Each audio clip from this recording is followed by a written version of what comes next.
Alright, hello everyone. Today was day 21 of Advent of Code, and today was quite a fascinating puzzle again. In particular, part 2 I found quite hard, but also a quite nice solution. So let's have a look. So today we give him a grid again, and it consists of gardens and rocks. And what we want to do is we walk around from a particular starting position, and we want to know how many gardens we can reach in that number of steps. So for example, in 1 step, we can find these 2 positions. In 2 steps, we can reach these 4 positions, and so on. And for the solution, we want to know in 64 steps, how many positions can we reach, or how many gardens can we reach. Okay, in order to solve that, we will again have positions. We represent the position this time as a tuple of 2 integers, and we'll have a grid, which will be a map from a position to a boolean, whether there's a rock or not. And then we'll have this function to get the neighbors, which just constructs all for neighbors and returns them. In order to parse the input, it's again fairly straightforward. We just enumerate 3 lines and enumerate for each line to get the position, and then fill out is rock dictionary, and we also keep track of the starting position. And then our main function will be to get the reachable positions from a particular starting position in a particular number of steps. And for that, first at step 0, the number or the set of starting positions, the set of reachable positions will just be the starting positions and nothing else. And then what we do a few times is we try to find the new reachable positions when doing a step. So for that, we just go through all current reachable position, and then we find all the garden neighbors of this position and add that to this new reachable set. And after each step, we change the reachable to be this new reachable, and we do this a number of steps times in order to get the positions reachable with that many steps.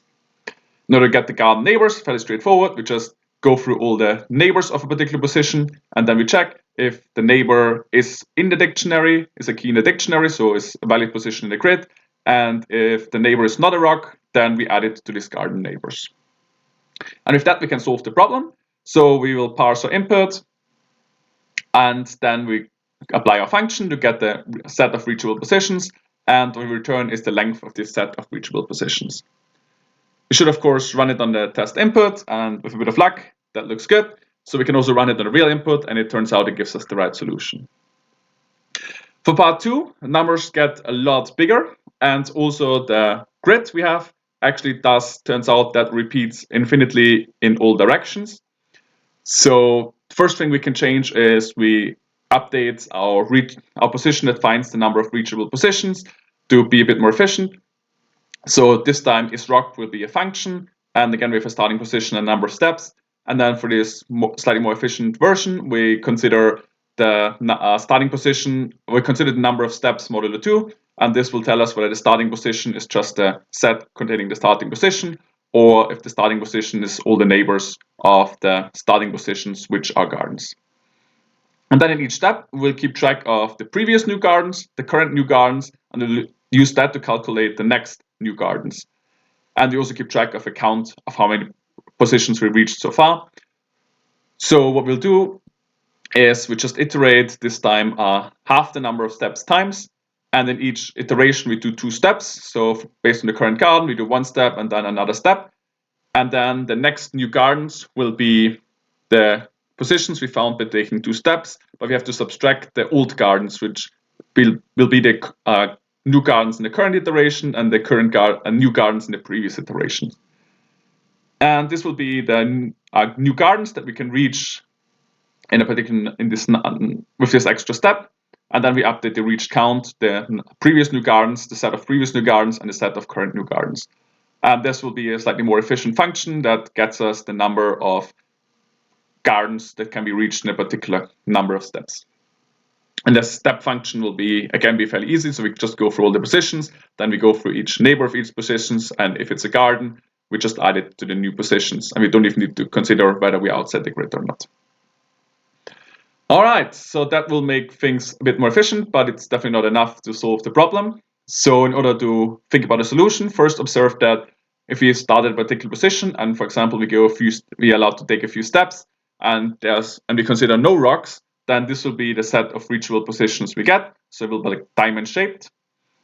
And similarly, if we now consider each of those symbols to represent not a single position, but this grid of the starting grid of the position, so this input grid we have repeated in all directions, then what will happen if you're allowed to go a particular number of steps, we have a few inner grids in which we can reach any position, or any position which is a garden.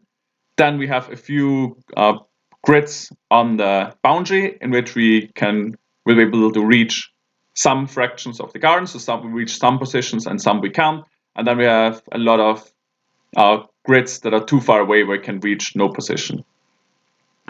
And now what happens if we increase the number of steps? So for example, by the width of the grid, then essentially this diamond will increase by 1 in each direction. And if you consider this grid, the number of positions we will be able to reach in this grid now should be approximately the same as the number of positions we could reach in this grid before.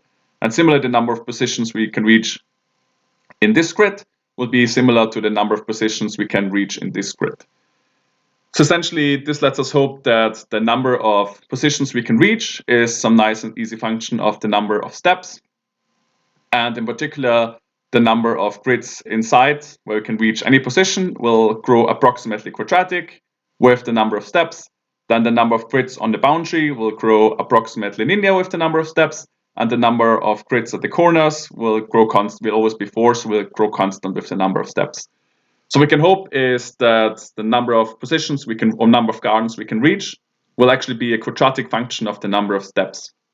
So that will be our attempt of solving this problem. We just figure out the number of positions we can reach for a few small numbers of steps, and then we'll fit a quadratic polynomial and hope that it also works for this large number of steps. All right, so how do you do that in code? So first, of course, we need to parse the input to get this small rock grid, which we'll have to duplicate in all directions. And then we check that we assume that the width is equal to the height, which will make our life a bit easier. And then we define this function, which tells us whether a particular position is a rock or not. For that, we just take the position and consider it modulo the width and the height. And then for this new position, we just look it up in the original dictionary or in the original grid, whether the position is a rock or not. And then first, if the number of steps is fairly small, for example, for test inputs, for some of the test inputs, we just evaluate this function and return the result of this function. Otherwise, we need to do this approach of fitting a polynomial. So first, we consider the remainder of the number of steps we want to do, modulo the width of the grid. And then what we consider is number of steps equal. So for example, if starting I is 5, we consider numbers of steps equal to 5 times the width plus the remainder, 6 times the width plus the remainder, and 7 times the width plus the remainder. And we use that to fit our polynomial. So for these 3 numbers of steps, we will evaluate a function to get a count. And then we have as x values these numbers of steps, and the y values will be those counts. And then we'll fit a quadratic polynomial to map those x values to those y values. And in order to fit the quadratic polynomial, we will assume for this function that the x's are equally spaced, which is the case for us. And then we can use this fact that if we consider this left-hand side, that's y1 minus 2 times y2 plus y3.